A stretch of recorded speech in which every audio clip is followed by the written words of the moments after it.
Hello, everyone, and welcome to a belated episode of the Teamwork a Better Way podcast. I'm Christian Napier, delighted to be joined by Spencer Horn, who, Spencer, you're not in your usual digs, so tell us where you are. No, I'm not. I'm coming to you live from Las Vegas. I'm here watching my four grandchildren, and my daughter lives here with her husband, and so I have some different setups, and so you got a little sun in my face, and but I'm so excited to be here. It's so beautiful. The weather is beautiful. Air is clear. Going out and enjoying the Red Rocks. Well, that sounds fantastic. I mean, here in Salt Lake City, the sun has come out, but it is very, very cold. Last time I checked, it was 19 degrees here. So it's very, very chilly. I suspect it's a little warmer there in your neck of the woods. Yeah, it's we're only 40 in the morning, and it'll warm up, but it'll be just perfect to just get out and enjoy the sun. But I miss the snow. I have to be honest. I mean, I like getting away, but I'll be happy to come home. Well, it'll be waiting for you when you return. It's not going anywhere because it's too cold to melt. The snow is just not melting. But we've got a fantastic guest lined up today. And I really appreciate his flexibility because we've had to move some schedules around uh, because we're just very, very busy people. So, Spencer, why don't you take a moment and introduce our guest who you've known for a long time? Yes, that's right. Today we have Ryan Englin, who is also very, very busy, and the fact that we were able to get him and he worked with our crazy schedule this past couple days is absolutely phenomenal. Ryan and I met back in 2011.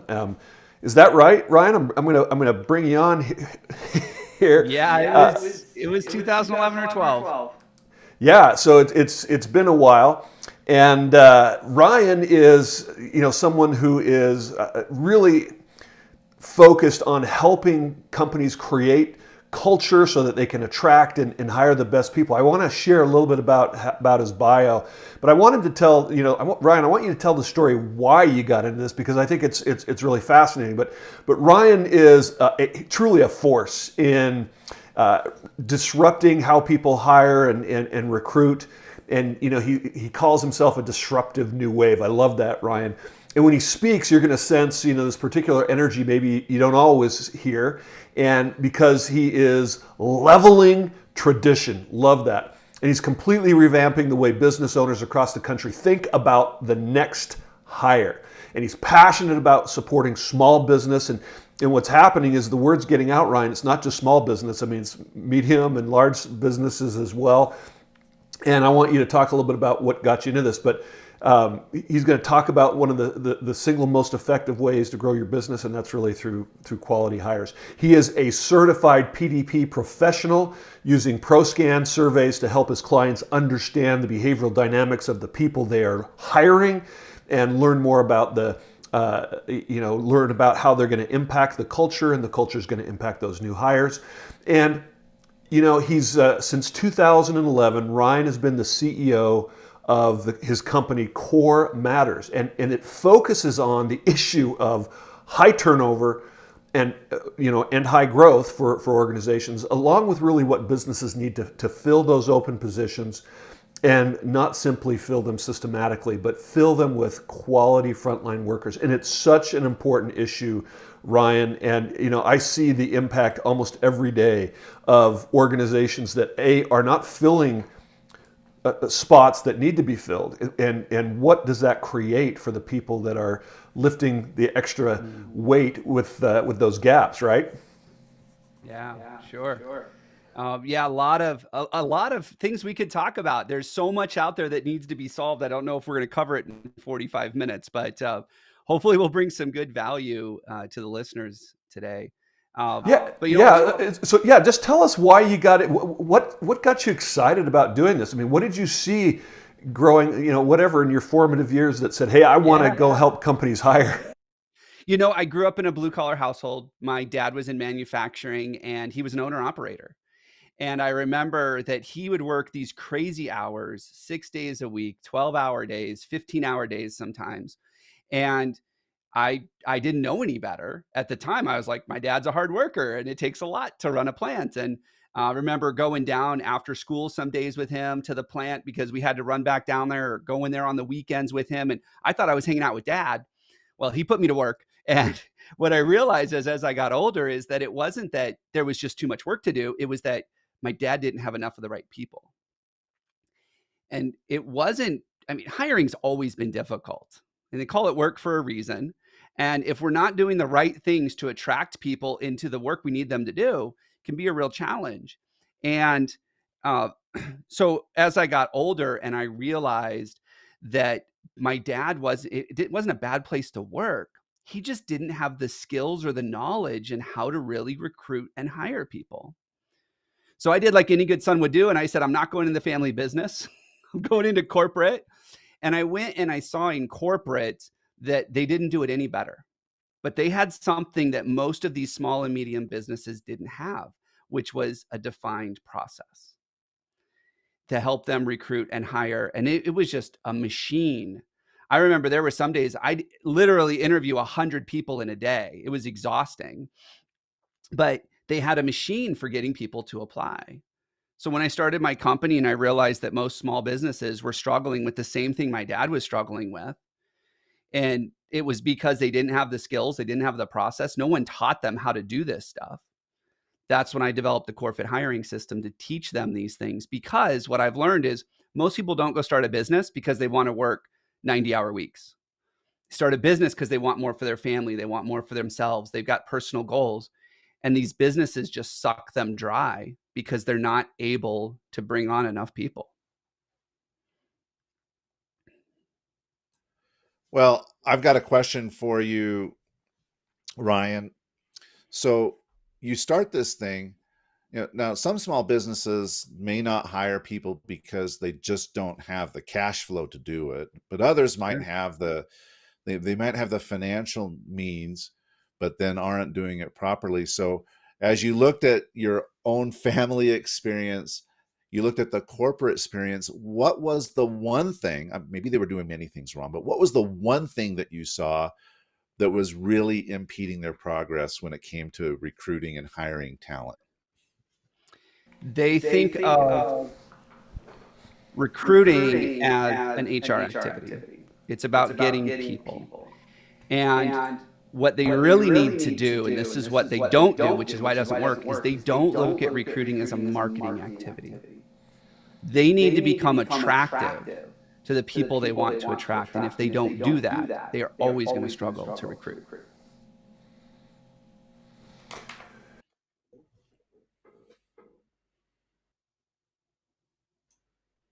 Hey, Spencer, you're muted. Well, the button said I wasn't, so I'm getting confused here. Sorry. Ryan, that's really important. It's not just an HR function; it's an entire organizational function, and it's really changing a mindset. Can you talk just a little bit about that and how you do that, and what's the biggest struggle that you see in helping your clients make that shift?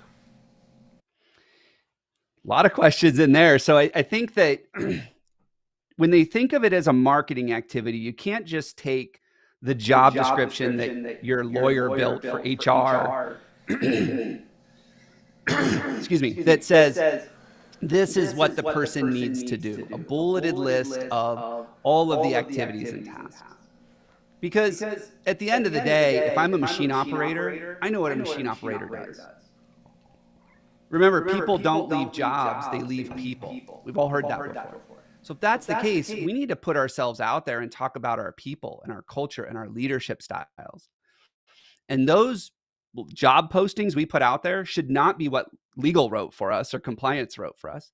They need to be something marketing wrote for us. And we really need to just change the way we think about the way we attract people into our business. And I would say the hardest thing for them to do is to get out of their own way. Anybody that's worked with small business owners before, they know that often the leader, the owner of the company is too involved in things that they're not experts at. And they need to get out of their way and trust their people to make it happen. And so, as you're working with those CEOs, how are they doing with that? Do you feel like they are trusting their people, and if not, I mean, what's the impact if they don't? Well, the impact is going to be different for everyone, but I would say for the most part is it inhibits growth. So if your goal is to grow your company or even scale your company, it's going to get in the way of your ability to do that. So trusting people is really, I mean, it's a long process, but what I coach our clients on is give them something that you would normally not trust them with, but there's low impact if they mess it up, and see how well your team performs and watch how the relationship evolves over time, and you can start trusting them with more and more stuff. Would you walk us through, Ryan? I mean, what is it that you do when you come into an organization? How do you get them to start hiring the right people? I mean, really, that's the focus of today is hire better people faster. And really, our teams deserve to have the best people. I mean, so what's your process? Walk us through that. Yeah. So it goes back to that idea that if you want good people, you have to be attractive to good people. And what's happened is so often people just look at what the competitor is doing, or they read the newspaper, or they go online and they see what everybody else is doing. They just go do that. And if recruiting really is marketing, just like in any good marketing campaign, you have to stand out. You have to be different. You have to be noticeable. And if you aren't implementing the things that you need to do that, you're going to get lost in the crowds. You know, the internet was great for business because it leveled the playing field.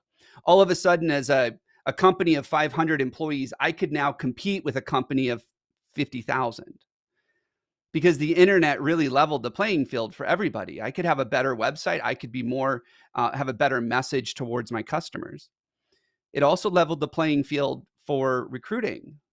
But what happened was we forgot this idea that recruiting is marketing, and we just put all of our efforts into the job boards, the Indeeds, the Monsters, the Career Builders, the Glassdoors of the world. And what the job boards did was they made the playing field not level anymore. Now it's who can spend the most money. If I'm going up against Amazon, who has a $5 million a month recruiting budget, I mean, that might be more than my revenue for the whole year. And they're spending that just on recruiting in a month. So I have to be creative. I have to be a little scrappy and figure out how can I get in front of the people that I want to attract without having to compete against those giant corporate budgets.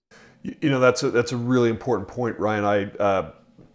I know of a tech company based in Massachusetts with operations in India. There's probably 3 to 350 employees, and for a time they experienced some advantages with the internet, but then with COVID and the work from home revolution that happened. Now what was happening is you talk about the Amazons, the Amazons and just the Microsofts and all these major organizations were able to reach out and take away those advantages. So now it is about you're recruiting against these huge organizations because they can go anywhere. And so, you say that it brings you an advantage, the internet did, but it also kind of got taken away pretty quickly.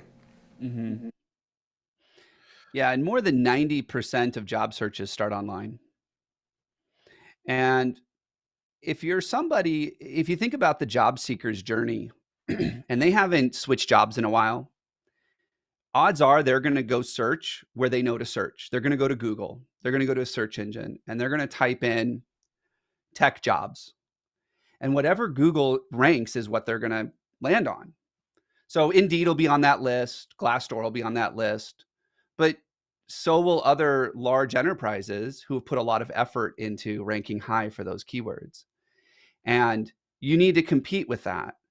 And for a lot of people, what they do is they compete on the job boards. And I look at job boards as being the local fishing hole, right? That everybody goes to. And every once in a while, the fishing hole just is tapped out and there's no more fish biting. Ryan, I've often heard that say, I've often heard it said that you're in those places, you're looking for the best of the worst or the cream of the crap. Yeah, that's absolutely true. I mean, who goes to job boards? If you're a job seeker, you go to a job board because you're unemployed or because where you're at is so bad, you're going to go looking for a job. I mean, if you think about the experience, 3 out of 4 job seekers say that looking for work is one of life's most stressful events. No one's going to willingly do that unless the pain of change is less than the pain of staying the same. So it has to be so bad.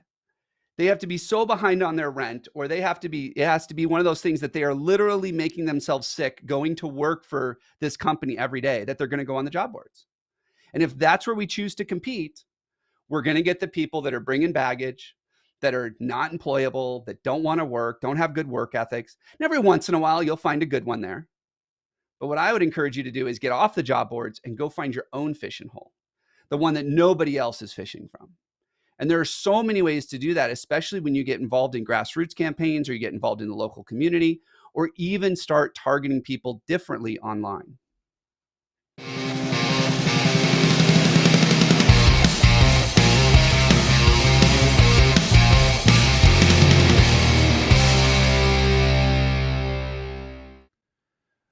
So, Ryan, why don't you give us examples of some of these unknown fishing holes? I mean, I appreciate the fishing analogy. I loved to go fishing when I was a kid.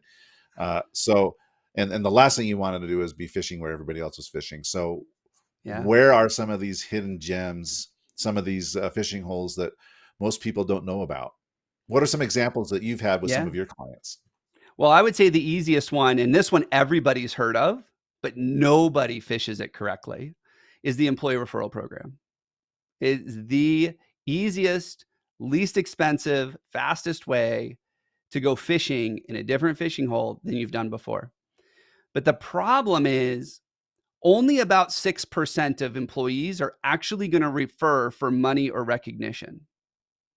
So if you think about that for a second, most employee referral programs are built around some sort of cash reward. But 94% of your people are not going to be motivated by that. So you need to flip the way you think about employee referral programs and understand why people are actually going to refer. They're going to refer because they want to work with their friends. And if you look at Gallup's engagement survey, they have a question: do you have a best friend at work? And people that say yes to that question are more likely to be engaged than those that don't. So it's so important that they work with their friends. But if we're constantly focused on, hey, we're going to give you money if you go and ask your buddy to quit their job and come work here, well, they're not going to jeopardize the friendship for that. You know, I have a little cartoon that I put together that is 2 guys walking together, and one guy's all beat up and he's in a cast and he's on crutches, and he goes, I know that your wife is still mad at me for that last crazy idea I had, but if you quit your job, my boss is going to give me $300. Like, that's what we're asking people to do when we offer a cash reward for employee referral programs. So you need to flip the way you think about them. And then also equip your people. They're not recruiters. They don't know how to have these conversations. Teach your people how to have this conversation so that they want to have it, so they start bringing more people into the business. Ryan, how do you what's the attitude that executives have about recruiting friends? I mean, are they excited? Do they want to bring that dynamic to the workplace, or are they resistant to that? Two schools of thoughts. There's the, oh yeah, every time I get a referral from someone that works here, they're amazing. And the other school of thought is, yeah, they're amazing until one of them leaves, then all of them leave. So I usually go after the second thought more, because let's just change the way we think. People are going to leave you. It will happen. People grow, they outgrow you, you outgrow them. It will happen. Maximize the time that they're with you. And if that's your focus, not on them leaving, but on making sure that it's a quality relationship while they're here, they're going to stay so much longer. You know, I love that. I really love that thought, and you know, it's the same thought that goes into, should I train my people? What if I train them and they leave? Well, what if you don't train them and they stay? Right? I mean, that's a similar thought, is that you can't allow that thinking to control how you approach your business. You know, I look at my son's experience, and he's in university and he's doing summer sales, and yet he switched companies this summer to work with a mission companion where he served a faith-based mission for 2 years, and they have this great bond and this great trust, and he's really excited to be working, and they're recruiting their friends, and it's a powerful tool. So I hear what you're saying, but so why do we keep incentivizing people with the wrong incentives? It's easy. I mean, most people are lazy, and they don't want to get creative, and they don't want to do something different, and it's easy. I mean, that's the bottom line.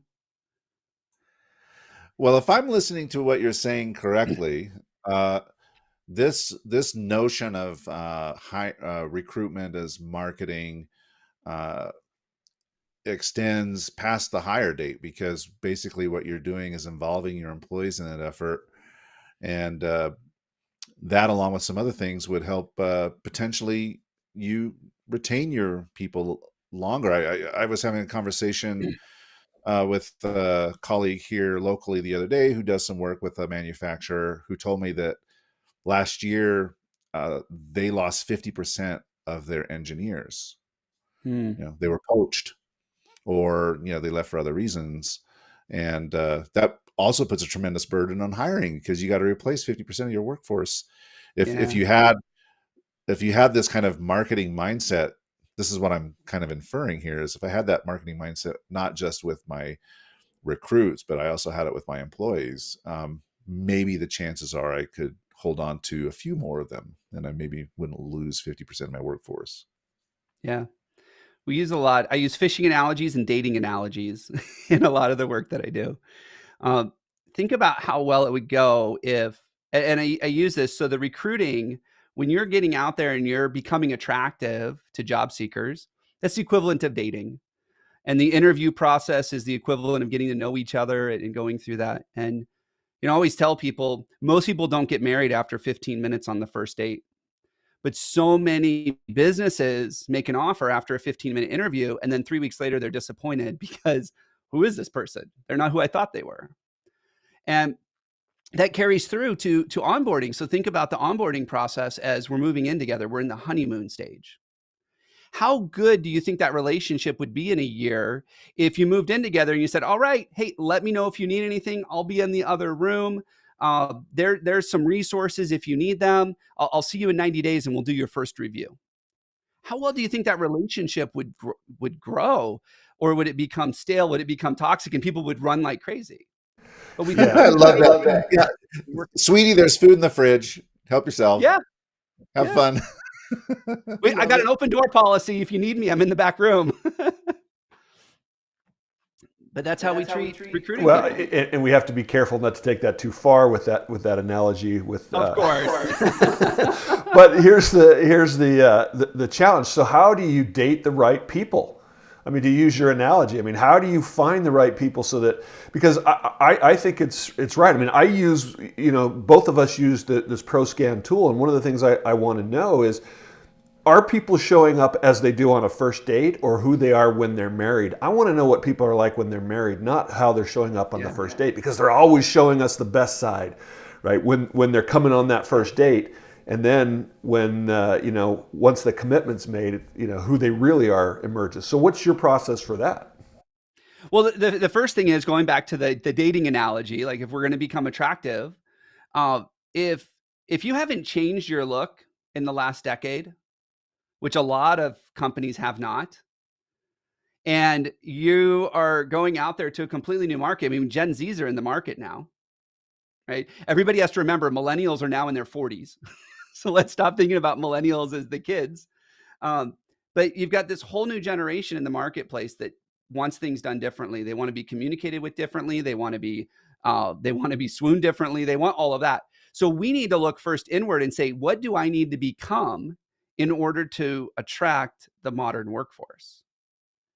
Because I need to be attractive to them if I'm going to get them to not only want to show up and so I can hire them, but also so they can stay. So that's the first piece. The second piece is understanding how they want to be communicated with. I can't tell you how many times I run into a career website where it's download our application and fax it to us. It still happens. Most of these people in the modern workforce, they have not seen a phone with a cord, let alone a fax machine. So why are we asking them to scan or fax something in paper when we're in a paperless world now? And most people don't even have access to some of those old tools. So you have to change your process so that it's easier for them. Text messaging is a great example. If you're struggling to recruit and you're only emailing, well, if their inbox looks anything like mine, they're getting 100 emails an hour. Yours is getting lost in that mess. But if you text me, I get an alert right away. I can respond to you in a couple of minutes. And the expectation is I can respond with an emoji, and that's okay. I don't have to put together some long, drawn out process to reply to you. So we have to become very in tune with what the market wants from us. And I'd say a lot of employers are just way behind the curve on that.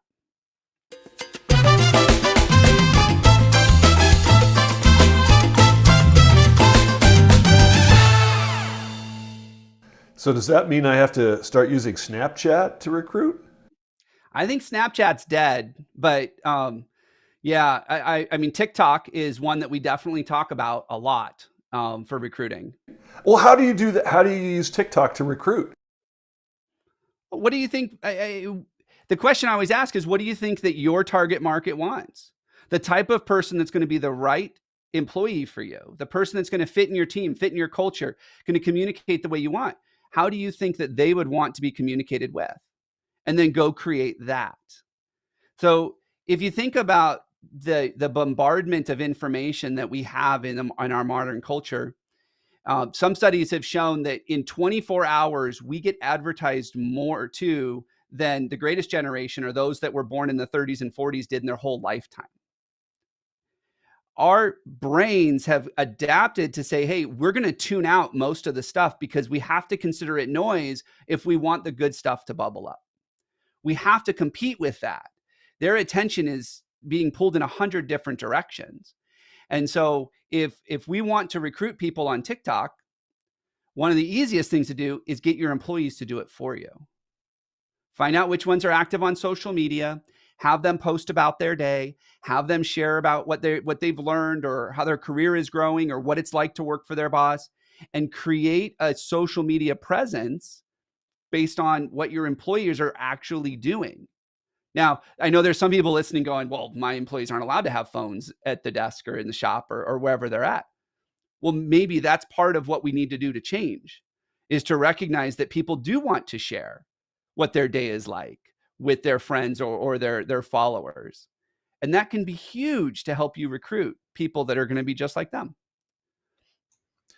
You know, here in Park City, we have a client that as part of their recruiting process, what they do is they have a short little video, and they're in Park City. They're in the mountains. It's beautiful. So they're outside, and they have 3 different employees ask 3 different questions on this short little video. It's like a minute long, Mm-hmm. but they're in this beautiful scenery, and they ask these 3 questions, and it's on video, right? And so they ask people who are interested in working for that company to submit a 90-second video of their own responding to these 3 questions.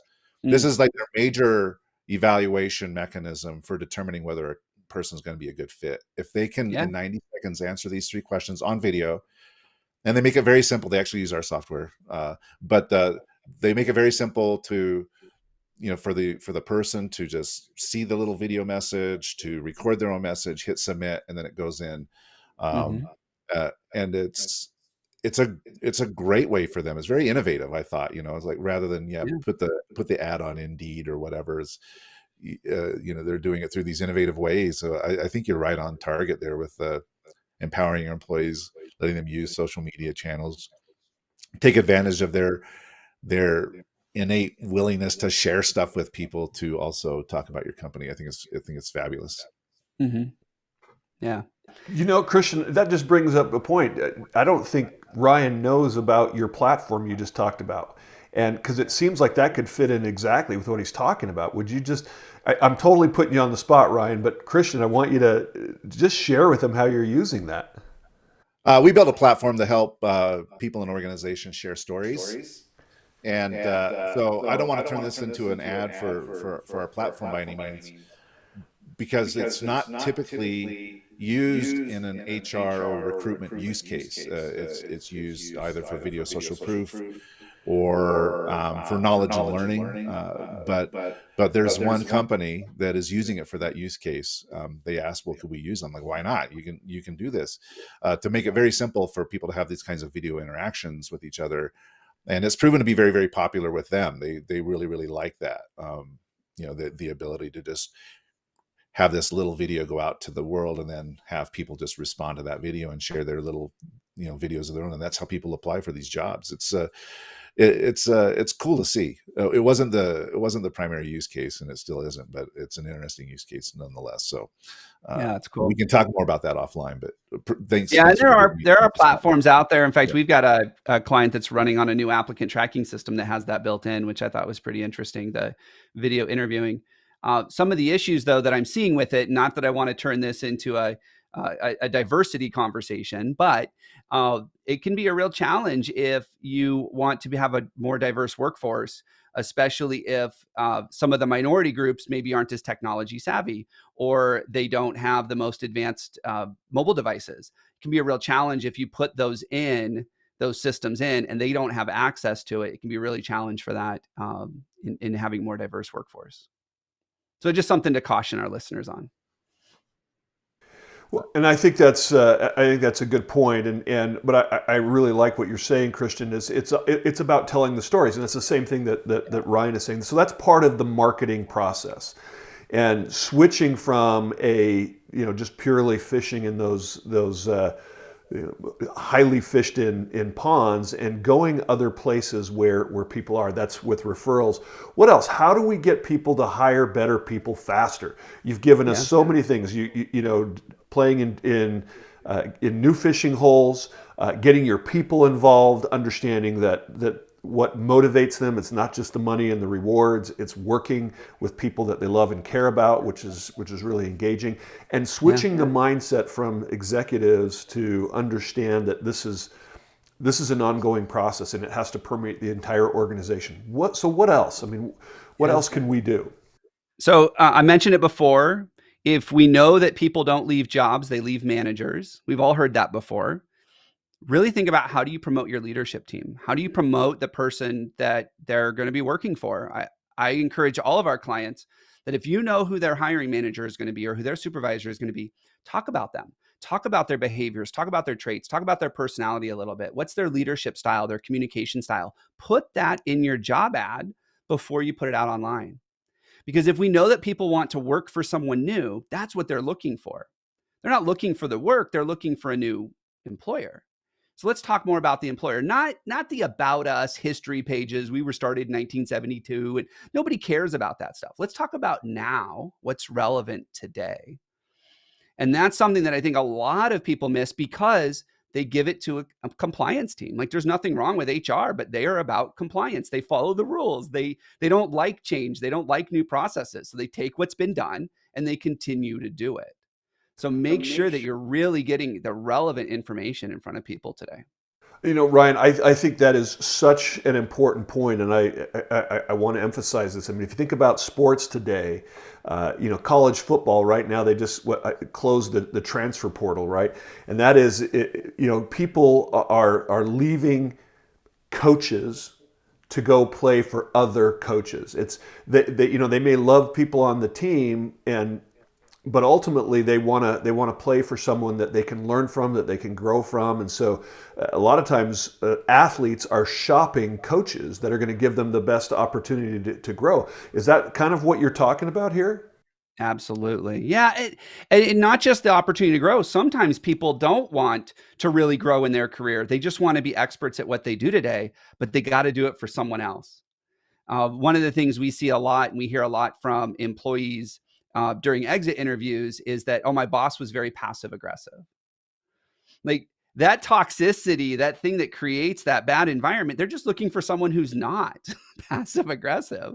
They still want to do the same line of work. They still are going to get the same training. They still want to do the same thing with their career. They just want to work for someone else they can build a relationship with. I mean, the reality is most people spend more time with the people they work with than they do with their friends and family. We have to keep them motivated to want to leave their friends and family to come and work for us. So you have to give them an environment where they feel like they belong and they have fun and they enjoy it. And that's ultimately going to lead to not only higher retention, but higher productivity. Because when people enjoy the work they do, they work harder.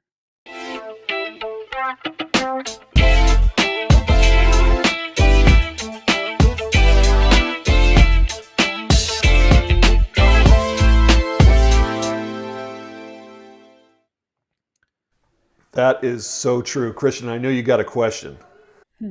Yeah, it comes back to the timing because to expand on your dating analogy, companies, what you're trying to do is get companies to be honest with themselves and look in the mirror and say, okay, this is really how I am. And if I'm going to become quote unquote attractive to potential employees out in the market, I need to make a number of changes. I suspect that some of those could be made quickly and others might take more time. Depending on the nature and the structure of the organization and the people who are running it.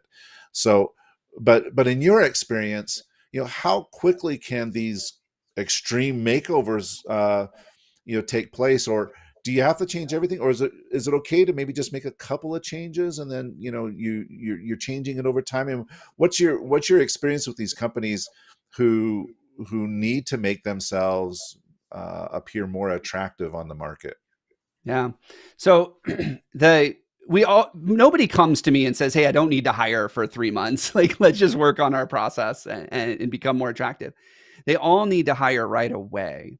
And so the first thing that we want to make sure of is that they have a really solid communication process from application to interview. That's the first thing we want to do. One of the things that we talk a lot about is how, people always ask me, how do I get an A player? How do I get a rock star? Well, here's the reality. People that are A players, people that are top performers in their field, they know it. And they're in demand and everybody's out there courting them. If you want to stand out, communicate fast and communicate effectively. So that's the first thing we work on. Before we worry about revamping everything else, let's just work on the fact that when they apply, we don't call them in 6 days and say, we're so excited to talk to you, because it's been 6 days. Let's call them in 5 minutes and say, oh my gosh, we're so excited, and actually create a really solid process going in. So don't ghost them is what you're saying? Don't ghost them. Yeah. So, but what if you don't want that person? Tell them. Like, just tell them. I don't know why we just ignore people we don't want. I mean, as employers, I hear this, oh, everybody's ghosting me and no one shows up for interviews. No one wants to work anymore. Well, if we go back decades, employers have been ghosting job seekers for decades. Yeah, it's a little hypocritical, isn't it? Yeah, a little bit. So, I mean, 90% of employers are being ghosted right now. Almost 80% of employees have been ghosted during their job search. So let's just stop ghosting each other. One of the things that we do as part of that communication process, and we set up the system for this, is if you don't like somebody, tell them right away. We don't need to think about it. If we don't like them, if they're not going to be a fit, tell them. So what's the best way to tell them? Sorry, I just don't want to go on a date with you. Well, I mean, that's a legal question. So talk to your compliance experts and your attorneys about that. But something as simple as saying, hey, you know what? You don't align to the requirements for the position. And so we've decided to pursue other candidates is pretty much the typical thing, but yeah, just tell them. So I have a reality check. What I see is most people who are doing the hiring are so overwhelmed that they're focused on the low-hanging fruit, and that is focusing on the candidates they want and not taking any extra time on people that they don't want. And so, in some cases, it's a matter of survival mentally, right? Well, I think part of it, though, is you can leverage technology. Depending on the size of the organization, we see these applicant tracking systems. I've mentioned it a couple times. It's like a CRM for recruiting. You can automate so much of this stuff to where if someone doesn't make it through the gates, they can automatically get a rejection letter. Or if you're looking at people and you're like, maybe later, you can just click a button and they automatically get the rejection email. Like, you don't have to think, you don't have to do anything. All you have to do is process their application. And now you're speaking our language, right, Christian? That's absolutely right. Yeah, technology can play a huge part, but you know, when you talk about the stars, the going after the rock stars, it made me think, coming back to Spencer's college football analogy, right? Uh, Mhm. you have schools that basically have their pick of five-star recruits, right? So you've Yep, got the Alabamas, the Ohio States. I mean, they can pretty much choose anybody that they want. You have other schools that may not have access to those five stars, but they've been successful because they put in processes that allow them to develop two and three-star recruits, even put them in positions that they normally didn't play in high school, and they can be very, very successful. And I'm wondering if there's a parallel to that in business where, you know what, maybe you aren't going to get the rock star, but if you can identify those kinds of people that are the two and three-star people, that they've got some potential that maybe other people haven't seen, and you can take a little time and develop them, they could become rock stars for you, but they're just absolutely. not known right now as rock stars. Yeah. I tell our clients, and I do a lot of this in our workshops, is to really understand that I believe that past performance is not an indicator of future success, which is really contrary to what a lot of recruiting experts would tell you, because you don't know how toxic of a relationship they were in. You don't know if they were working for an organization that didn't have solid metrics or didn't hold people accountable. You have no idea how bad things could have been for them. And so when you're recruiting, you need to look at the things that are non negotiable. And those are things that you can't or won't teach. And if we just boil it down to that, we can find these people that are not perceived as rock stars working for someone else, hire them into our organization, teach them what they need to know, and they can absolutely become rock stars. And one of the primary things we need to look at is, do they fit in with our culture? I can't teach somebody a value system. I can't teach somebody how to behave differently. Yeah, one of the ones that we run into a lot, because we do a lot of work with frontline employees, is, can people get to work on time? Well, I don't know how to teach somebody to get out of bed on time and get in the carpool lane and get to work on time. I don't know how to teach that. So that needs to be part of my interview process, is, can they get to the interview on time? Because if they can't, I can promise you they're never going to show up to work on time. And so what are those non-negotiables? And if we just focus on those, like those smaller colleges might focus on, what are the things that are going to say, hey, this is someone with potential that fits in with who we are, and they'll be engaged and they'll have that heart and that drive and those things we can't teach. And then we'll teach them the rest of the stuff. We'll teach them how to play in a different position. We'll teach them how some different skills that maybe they've never thought they could adopt before. I just have Absolutely. one more question, Christian, and that is, will you share just maybe a success story? I know that I've had the opportunity, thanks to you, Ryan, of actually working with you on a client that you've been working with for many years to help recruit and retrain people. And it's a company that had so much success, they were actually on a major television show, right? Mm-hmm. Can you Yeah. give us some So yeah, they examples of? actually, yeah, that one, they actually got picked up for the premiere episode of the reboot of Dirty Jobs with Mike Rowe. And it was because they wanted someone from that industry. And every time they Googled or asked, that company kept coming up, because we did such a good job of marketing who they were. And no one else in the industry was really thinking about recruiting as marketing activity. So they didn't have any marketing. So it was almost like by default, they got picked to be on the premiere of that. Uh, but one of our recent examples is, we worked with a roofing company that had pretty much given up on taking new jobs. And we sat down with them for 90 days and we worked through building out our process. And inside of 90 days, they hired 35 roofers. And we got to the end and we met with the leadership team, and they're like, I don't know what happened, but I never thought this would be possible to hire that many people in such a short period of time. And HR's like, whew, we're done.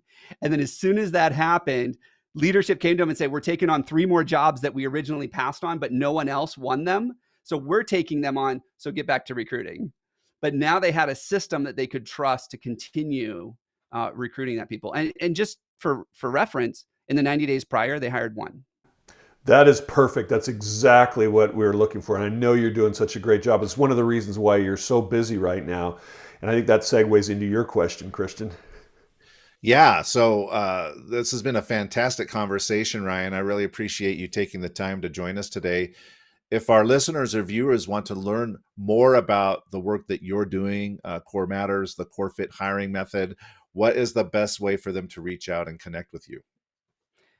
Go to our website at corematters.com is the easiest. We got tons of information about our process. We've got hiring tips, book downloads. I've got a free masterclass where they can learn a little bit more about our process and why it's so effective. Make it really easy for them to schedule a call with my team if they want to learn more. Corematters.com. All right, fantastic. We'll definitely be checking that out. And Spencer, you're there in Vegas, but I know you are accessible by people around the world as you're helping so many people and organizations. How can our viewers and listeners reach out and connect with you? You know, the easiest way, LinkedIn. Just find me, Spencer Horn, on LinkedIn. I get so many reach outs on that it's that's a perfect way. And Christian, likewise with Ryan. Do you see why I have why I have this association with this great guy? He's so smart, Christian, and you help so many people. I know you actually have to go because you're working on a major sporting event bid, and so you need to go. So how can people reach you? LinkedIn as well. Thank you for the kind words, Spencer. Just look up Christian Napier on LinkedIn. You'll find me there. So Ryan, Spencer, it was a pleasure. Thank you so much for having this 45-minute conversation with us, and viewers and listeners, thanks for joining us.